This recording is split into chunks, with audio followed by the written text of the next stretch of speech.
मेरे प्यारे दोस्तों, एक छोटी सी वीडियो है जो मैं आपको दिखाऊंगा। पर मेरे प्यारे दोस्तों, आप कोई से धर्म से ताल्लुक़ रखते हो, चाहे मुस्लिम हो या हिंदू, सिख, ईसाई, कोई भी हो, आप किसी भी धर्म से ताल्लुक़ रखने वाले हो, हर शख्स को चाहिए कि वो हक़ और सच बोले। जैसे इन भाई ने इस वीडियो के अंदर हक़ और सच को बयान किया।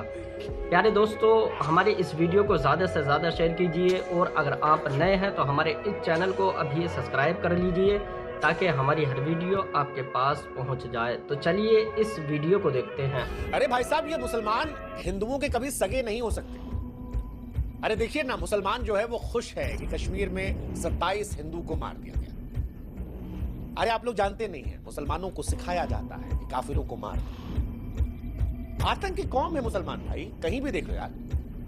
अच्छा आप बताइए, सारे आतंकवादी मुसलमान ही क्यों निकलते हैं? अरे वो शौर्य पिक्चर देखी थी आपने, ब्रिगेडियर रुद्र प्रताप सिंह, वो जो कह रहे थे बच्चे नहीं हैं, वास्तव में वही रियलिटी है। कश्मीर में जब हिंदुस्तानियों की जगह हिंदुओं को मारा गया, तब देश के बड़े हिस्से में इस तरह की चर्चाएं आम हो गई। इस देश के सभी मुसलमानों को बहुतेरे लोगों ने सिर्फ एक चश्मे से देखने की कोशिश शुरू कर दी। वो जो कह रहे थे कि आतंकवाद का कोई धर्म नहीं होता, उनको कहने वालों की फौज मिल गई जिन्होंने कहा कि हो सकता है, लेकिन यह भी सच है कि जब मारा गया तो धर्म पूछ के मारा गया, और यह बड़ा सच है। लेकिन हमें लगा कि इस बड़े सच के बीच में एक छोटा सा सच जो छिप गया है, उस पर भी नजर डालते हैं। वो सच जो इन तस्वीरों का है, वो तस्वीरें जो चीख चीख कर कह रही हैं कि सर जनाजा तो कश्मीर में भी उठा है, आंसुओं का सैलाब तो कश्मीर में भी बह रहा है। एक मां ने अपना बेटा, एक बहन ने अपना भाई हमेशा के लिए कश्मीर में भी खोया है सर, और वो हिंदू नहीं था, वो मुसलमान था।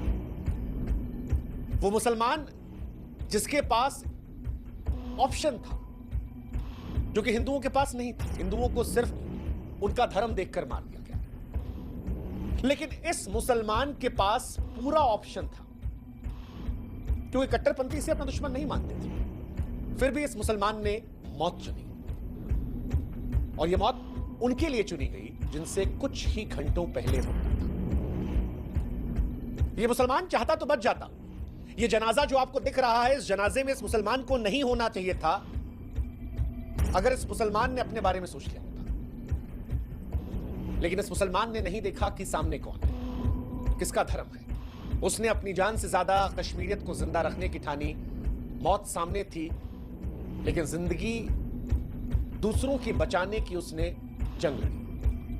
आतंकवादियों से भिड़ गया, कहा कि हमारे मेहमान हैं, और फिर आतंकवादियों ने गोलियां मार दी।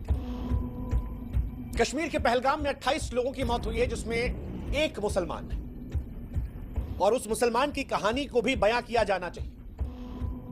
क्योंकि अगर आप इस देश में मुसलमानों पर सवाल उठा रहे हैं, तो आपको उस मुसलमान को शुक्रिया भी अदा कहना पड़ेगा जिसने अपनी जिंदगी दांव पर लगा दी ताकि कुछ लोग जिंदा रह सकें। और आज की कहानी में 2 ऐसे मुसलमान हैं जो रिश्तेदार हैं, एक जिसने जान गंवा दी और एक जिसने 11 लोगों की जान बचा दी।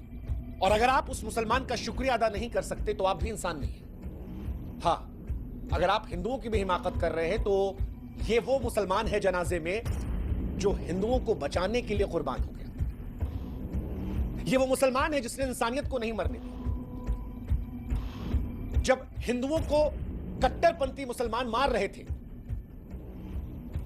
इस आधार पर कि वो हिंदू हैं, तब उस बड़े सच के बीच में एक ये भी मुसलमान था जो दुनिया को बताने की कोशिश कर रहा था कि साहब, इस्लाम सिर्फ खून खराबा नहीं सिखाता, और सब इस्लाम में नहीं है जो खाली खून बहाते हैं। कुछ ऐसे भी हैं जो जिंदगी बचाने के लिए कुर्बान हो जाते हैं, और उनमें से ये है जिसका जनाजा आप यहां देख रहे हैं।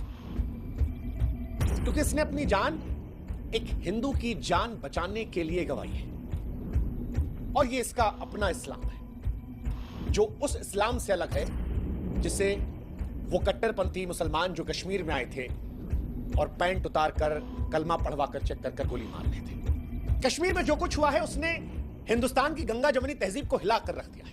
इस देश में वैसे भी हिंदू मुसलमान कम नहीं था, और इस घटना के बाद वो जो मुसलमानों के लिए हिंदू आवाज उठाते थे, उनको कटघरे में खड़ा किया जा रहा, कहा जा रहा है कि सबसे बड़े दुश्मन तो तुम ही हो।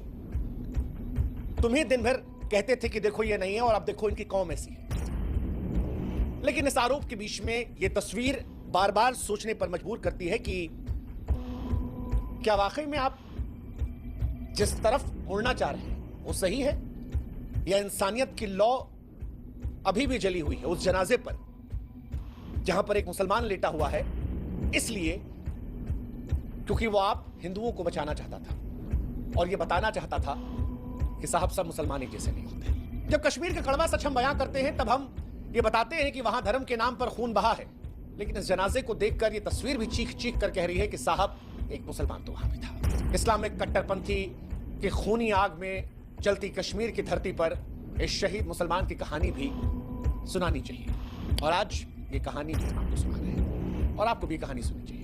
दो तरह के लोग इस देश के दुश्मन हैं। एक वो जो इस मौके पर देश के हर मुसलमान को गाली, इस देश के मुसलमान को भी इससे धक्का लगा है और कई मुसलमान ऐसे हैं, मेरे मित्र भी हैं, आपके भी मित्र होंगे, कई सारे कलाकार ऐसे हैं, स्पोर्ट्समैन ऐसे हैं जो कह रहे हैं कि हम भी शर्मिंदा हैं यार और इनकी वजह से हमको भी बदनाम होना पड़ता है। मेरे ऐसे सैकड़ों दोस्त हैं यूपी, बिहार, बंगाल, पंजाब जो कह रहे हैं कि सर कश्मीर में जो उन मुसलमानों ने किया उसके चलते हमको शर्मिंदा होना पड़ता है, हम पर लोग नजर उठाते हैं। और दूसरे वो लोग हैं जो कह रहे हैं कि भैया आतंकवादियों ने हिंदू धर्म देखकर मारा ही नहीं, मुसलमान देखो वो जो आतंकवादियों को क्लीन चिट दे रहे हैं। देखो ये दोनों हमको मूर्ख समझ रहे हैं। ये बात पूरी सच है कि मारे जाने वाले सारे हिंदू थे एक मुसलमान को छोड़कर, और पीड़ित परिवारों ने खुद बताया है कि उनकी हिंदू पहचान की वजह से मारे। लेकिन इस नरसंहार के बीच में दो चेहरे थे जिन्होंने अंधेरे में उम्मीद का चिराग जलाया, और आज उन्हीं दोनों के बारे में बात की जाएगी, जो जिनमें से एक मरते मरते शायद कह गया कि साहब मैं नहीं हूं, लेकिन आप ये मत कहना कि हर मुसलमान आतंकवादी होता है। कुछ होते हैं जो आतंकवाद का विरोध करते हैं, कुछ हैं जो कुरान के नाम पर खून बहा रहे हैं, लेकिन ऐसे भी हैं जो इंसानियत को बचाना चाह रहे हैं। एक सैयद आदिल हुसैन शाह जिसने पर्यटकों की जान बचाने के लिए आतंकवादियों से लड़ते हुए जान गंवाई, और दूसरा नजाकत अली, इन्हीं के परिवार का, जिसने 11 बेगुनाहों को मौत के मुंह से खींच लिया, और अब वो 11 लोग कह रहे हैं कि नजाकत ना होता तो हम जिंदा नहीं। सैयद नजाकत जैसे लोग गवाही दे रहे हैं कि सच्चा मुसलमान गुनहगार नहीं होता, वो खाली कातिल नहीं होता, वो जान बचाने के लिए जान दे भी सकता है। और सैयद की कहानी सुनकर आपके रोंगटे खड़े हो जाएंगे। उसके जनाजे की तस्वीरें आपने देख ली, लेकिन सैयद की कहानी सुनकर आप सोचने पर मजबूर होंगे। अनंतनाग का एक साधारण घोड़ा वाला जो पर्यटकों को पहलगाम की वादियों में सैर करवा रहा था, घर का इकलौता कमाने वाला था, 3 बहनों की शादी का सपना, बूढ़े माँ बाप का सहारा था। सुबह 8:30 बजे अपनी बहन असीमा को फोन किया। असीमा कहती कि भैया मत जाओ, अजीब लग रहा है। सैयद कहता है कि घर कैसे चलेगा। उसे पता नहीं था कि आखिरी सुबह, और जब आतंकवादियों ने पर्यटकों को निशाना बनाया तो सैयद बीच में आया, लड़ने लगा, कहा हमारे मेहमान हैं, मत मारो। निहत्थे सैयद ने आतंकवादियों से बंदूक छीनने की कोशिश की, लेकिन आतंकवादी ने उसकी छाती में गोली उतार दी। सैयद मर गया, या कहें कि शहीद हो गया, लेकिन अपनी मौत के साथ आतंकवाद के बीच में इंसानियत की एक लौ जला गया। अब उसकी बहन की चीखें आ रही हैं तो वो परेशान करने वाली है। वो कह रही है कि उसने दूसरों को बचाया, खुद चला गया, कौन होगा हमारा सहारा। उसके बूढ़े माँ बाप की तस्वीरें परेशान करने वाली है। वो भी कह रही है हाय अल्लाह क्या हो गया मेरे लाल। पिता की आवाज टूटी हुई है, कहते हैं कि बेगुनाह है, घोड़ा चलाता था, मेहमानों के लिए जान दे गया। हालांकि वो आतंकवादी जो अपने इस्लाम के चलते हिंदुओं की जान लेने आए थे, उनकी नजर में सैयद मुसलमान नहीं था, वो एक इंसान था जो उनके कट्टरपंथी साजिशों के बीच में रुकावट इसलिए मार दिया। और अब सवाल है कि सैयद के परिवार वालों का सहारा कौन होगा। पत्नी विधवा हो गई, घर का चिराग बुझ चुका था। दूसरा लड़का नजाकत अली, 22 अप्रैल को पहलगाम में अनंतनाग निवासी कपड़ा व्यापारी नजाकत अहमद 28 साल का 11 लोगों की जान बचाता है। चिरमिरी के 4 दंपति सुभाष जैन, हैप्पी बड़वान, लकी पराशर और टीटू अग्रवाल 3 बच्चों को सुरक्षित निकाला। उसी के सगे मामा थे आदिल हुसैन जिनकी मौत हुई है। नजाकत ने हार नहीं मानी, इन सभी परिवारों को सुरक्षित पहुंचा दिया, और वे परिवार नजाकत का शुक्रिया अदा कर रहे हैं। वो कह रहे हैं कि नजाकत ना होता तो वो जो 27 लाशें पड़ी थी वहां पर हमारी भी होती। सैयद नजाकत जैसे लोग ये गवाही देते हैं कि अगर कोई सच्चा मुसलमान है तो वो सच्चा इंसान भी है, और अगर सैयद नजाकत जैसे लोग नहीं होते तो शायद हम भी मान लेते कि पूरा कश्मीर आतंकवादियों का है। लेकिन ये साबित करते हैं कि कश्मीर की धरती पर इंसानियत है, और कुछ कट्टरपंथी अगर कश्मीर की वादियों में खून खराबा कर रहे हैं तो उस खून में सबको रंगना जरूरी नहीं है। कुछ साल पहले शाहरुख खान ने भी ऐसा कुछ फर्क समझाने की कोशिश की थी। हालांकि मैं जानता हूं इस बात के लिए कई लोग मेरा भी विरोध करेंगे, कई लोग करेंगे, लेकिन मुझे बार बार यह लगता है कि सैयद ने अपनी जान दे दी, और जो मर गया किसी और को बचाने के लिए, तो क्या हम बोल नहीं सकते उसकी बात को पहुंचाने के लिए? हमें इतना जज्बा, इतना हौसला तो नहीं है किसी और के लिए जिंदगी गंवा दे। सैयद ने गंवा दी, इसलिए मैं कह रहा हूं कि आप भी सुन लीजिए। वो अपनी जान को खो सकता है, अपने परिवार को छोड़ सकता है, उसकी बीवी बेवा हो सकती है, उसके माँ बाप अनाथ हो सकते हैं, बहन जो है वो अकेले पड़ जाती है, और हम और आप क्या उसकी बात नहीं सुनेंगे सिर्फ इस बात को लेकर कि वो मुसलमान था? फिर आईने में हम भी शक्ल कैसे दिखाएं? उसके पीछे भी सच है कि अगर सैयद और नजाकत जैसे लोग नहीं होते तो शायद इंसानियत की बात करने में लोग संकोच करते। किसी ने जिंदगी गंवा दी, खून बिखेर दिया अपना, ताकि इंसानियत की लौ जिंदा रहे। आज हमें इस बात का एहसास होना चाहिए कि सच्चा धर्म वही है जो नफरत और हिंसा नहीं फैलाता है। सच्चा धर्म वही है जो इंसानियत की रक्षा करता है। ये माना कि 2 आतंकवादियों ने 27 लोगों को मार दिया, ये माना कि उनके धर्म को देखकर मारा, और ऐसी सोच रखने वालों को जितनी गंदी सजा हो सके दे दीजिए।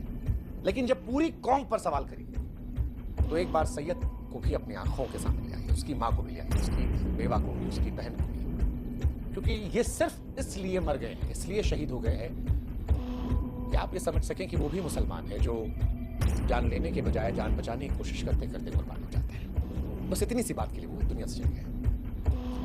वैसे भी समाज के तौर पर हम तभी सही दिशा में बढ़ सकते हैं जो हम आतंकवाद और हिंसा के खिलाफ खड़े होंगे, ये सुनिश्चित करेंगे कि नफरत और कट्टरता को बढ़ावा देने वाली कोई विचारधारा ना पनपे। ये हमारे समाज का कर्तव्य है। हम धर्म, जाति, समुदाय के नाम पर कोई भेद नहीं, इंसानियत को प्राथमिकता दें। भारत की आबादी 140 करोड़ है, 25 करोड़ के आसपास मुसलमान हैं। आप इस देश से मुसलमानों को मिटा नहीं सकते और इस देश से मुसलमानों को खारिज नहीं कर सकते।